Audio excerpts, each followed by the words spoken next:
Bien, chiquillos, terminando con,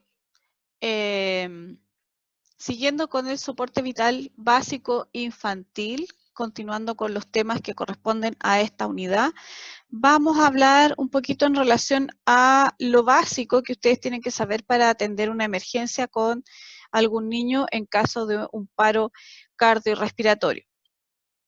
Mi correo, ustedes lo saben, daniela.rafo@upb.cl. Ustedes pueden ver estas mismas clases en YouTube. La diferencia es que no van a tener acceso desde ahí al material que les voy a ir dejando. Y para partir les voy a hacer una precisión en relación a las imágenes que están en la portada.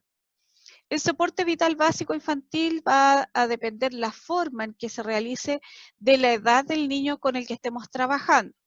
Aquí ustedes ven un lactante mayor y aquí van a ver un preescolar, ¿ya? Lo vamos a ver más en detalle en la clase en sí. El indicador de logro, solo les puse el indicador de logro, no el aprendizaje esperado, porque ese ya lo puse en la clase anterior. Identifica maniobras de soporte vital básico según algoritmo universal para niños, en este caso, afectados por paro cardiorrespiratorio. El soporte vital básico, como yo les conté en la clase anterior, pero se los recuerdo, que se abrevia SBB o BLS, ya les expliqué por qué, consiste en realizar maniobras sencillas de reanimación a una persona con riesgo de sufrir o que está sufriendo un paro cardiorrespiratorio. ¿Ya? Y el paro cardiorrespiratorio siempre lo vamos a abreviar como PCR. Estas maniobras son realizadas sin instrumento avanzado alguno, ¿ya? Eso era antiguamente. Actualmente contamos, ¿no es cierto?, con los desfibriladores automáticos que son los DEA, y que en el caso de los pediátricos son bastante más pequeñitos, como ustedes pueden ver, son unas maletitas muy pequeñas que se abren y al abrirse van a tener los pads, ¿no es cierto?, que dice dónde tienen que ponerse. En los niños pequeños va uno delante, como está la imagen, ¿ya? Y el otro va atrás en la espalda. En los niños más grandes, ¿no es cierto?, en los adultos, por ejemplo, se pone uno a un lado y el otro por el costado. En el caso de los niños siempre va uno adelante y el otro va atrás. Son como unos parches autoadhesivos que usted le saca la película protectora y los ajusta, ¿no es cierto?, donde le va a indicar el mismo DEA. Lo que les quería recordar y los que les mencionaba al comienzo de la clase, analizando la imagen de la portada, es que vamos a clasificar a los niños en tres grandes grupos. Los primeros son los lactantes, desde el nacimiento hasta el año. Los otros van a ser los niños de 1 año hasta la aparición de los caracteres primarios, ¿ya? Y los adolescentes, que son los niños que alcanzan la pubertad. En estas tres situaciones la actuación que vamos a tener va a ser distinta en relación a cómo ponemos las manos, la cantidad de compresiones, etcétera, etcétera. Para una RCP de calidad o una resucitación cardiopulmonar de calidad, tenemos que tener algunas consideraciones importantes, como que las compresiones sean en la frecuencia adecuada, la profundidad de la compresión sea adecuada, permitir una descompresión torácica completa, ¿ya? O sea, dejar el espacio para que el esternón vuelva a su lugar normal, minimizar las interrupciones de las compresiones torácicas, o sea, lo ideal es comprimir en forma permanente, y evitar las ventilaciones excesivas. Como yo les decía, lo más importante no es la ventilación, sino que es la compresión, que sea ojalá lo más continua posible y en la frecuencia adecuada. La profundidad de las compresiones en la RCP para los lactantes es de 4 centímetros, por eso que vamos a usar los dedos, ¿no es cierto? Se usan los 3 dedos de la mano. Para los niños, 5 centímetros, que se va a usar una sola mano, y para los adolescentes se va a hacer muy similar a como se hace en adultos, y vamos a tener suficiente compresión con 5 centímetros y un máximo de 6 centímetros.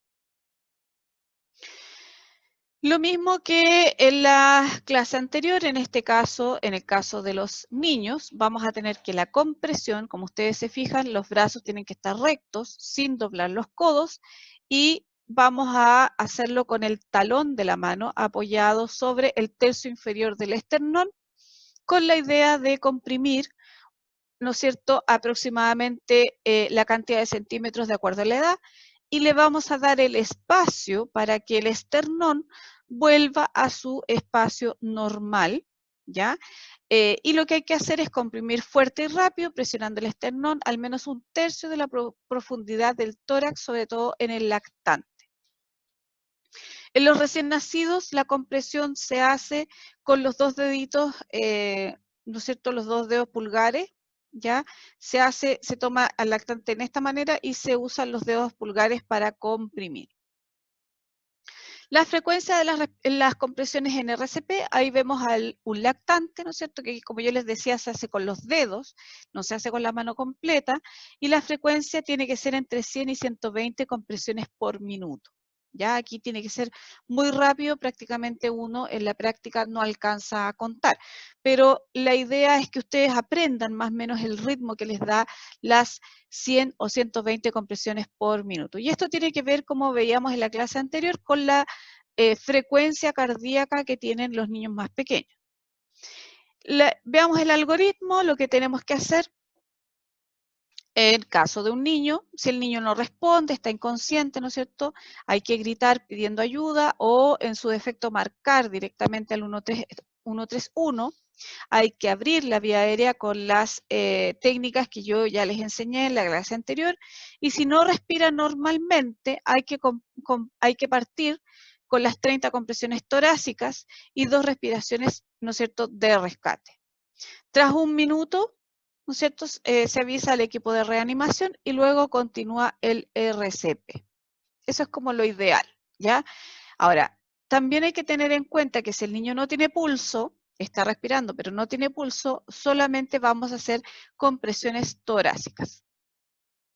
En resumen, como al igual que en el adulto, vamos a valorar la vía aérea, el A de la conciencia o de estado de alerta, valorar el estado de conciencia, solicitar ayuda, verificar la respiración, posicionar a la víctima, permeabilizar la vía aérea con hiperextensión o subluxación mandibular, se hacen exactamente los mismos procedimientos que en los adultos. Revisar o chequear la circulación, ¿no es cierto?, valorar el estado de conciencia nuevamente, solicitar ayuda, verificar si hay pulso. Recuerden que el pulso femoral o el pulso carotidio son los dos pulsos más indicados para verificarlo, y si no hay pulso, iniciar las compresiones torácicas, ¿ya? Ahí, me salté una. Cuando es un reanimador, la frecuencia o la proporción es de 15:2. 15 compresiones por 2 ventilaciones. Cuando son 2 reanimadores, nuevamente son 30 compresiones y 2 ventilaciones, o sea, 30 por 2. ¿Ya? La idea, chiquillos, es que esto lo podamos aprender desde que son pequeñitos, y hay talleres incluso que se dictan en los colegios, para que los niños aprendan desde pequeñitos, ¿no es cierto?, al menos lo que tienen que hacer, llamar al 131, etcétera, etcétera.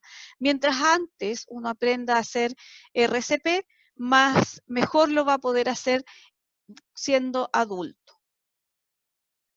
Hasta aquí la parte de RCP infantil, lo que es soporte vital básico. Vienen las clases de soporte vital avanzado o RCP avanzado, ¿no es cierto?, que son las que vienen más adelante y se las voy a dejar para la próxima semana para que no se estresen con tanta materia. Como siempre les digo, mis videos están todos en el canal de YouTube. Yo les recomiendo que se suscriban, porque así cada vez que yo suba un video, a ustedes les notifica inmediatamente las clases nuevas que se están subiendo, y como están separados por lista, ustedes van a tener acceso a las últimas clases de primeros auxilios antes de verlas en el portal. Si tienen dudas o algún comentario, me pueden escribir a mi correo, que es daniela.rafo@upb.cl. Y esta semana, chiquillos, lo dejamos hasta aquí. Recuerden que tenemos la revisión de la prueba con la clase sincrónica por el BBB.